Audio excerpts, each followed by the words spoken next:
ఏప్రిల్లో పెట్రోల్ బంకుల దగ్గర పెట్రోల్ దొరక్క బార్లు తీరిన పరిస్థితుల్లో ప్రజలున్న సమయంలో ప్రజలకు మంచి చేయాలన్న చంద్రబాబు నాయుడు గారు కేంద్ర ప్రభుత్వంలో ఆయన భాగస్వాముడిగా ఉన్నాడు కాబట్టి ఇంగారంతా ఎక్కువ ఒత్తిడి తీసుకొని వచ్చి ఎక్కువ పెట్రోల్ ఎక్కువ డీజిల్ మనకు అందుబాటులోకి ఉంచి కనీసం ప్రజలకు మేలు చేయాలని ఆలోచన చేయాల్సింది పోయి చంద్రబాబు నాయుడు ఏం చేశారు తెలుసా?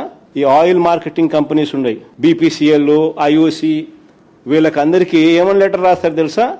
ప్రజల కోసంగా లెటర్ రాసేది. అమరావతిలో కాంట్రాక్టర్లకు రీటైల్ బంకుల్లో బల్క్ సప్లై అనేది వాళ్ళకు ఇవ్వకండి, అది రేట్ ఎక్కువ, రీటైల్ బంకుల్లోనే వాళ్ళు తీసుకుంటారు, అది రేటు తక్కువ, ఆ పెట్రోల్ డీజిల్ వాళ్ళకి అందుబాటులో ఉంచండి అని చెప్పి లేఖ రాసినాడు. దానికి కేంద్ర ప్రభుత్వం చంద్రబాబు నాయుడు గారికి చివాట్లు పెడుతూ లేక మళ్ళీ ఎన్నిక రాసింది. ఏమని? బుద్ధి జ్ఞానం ఉందా లేదా నీకు చంద్రబాబు?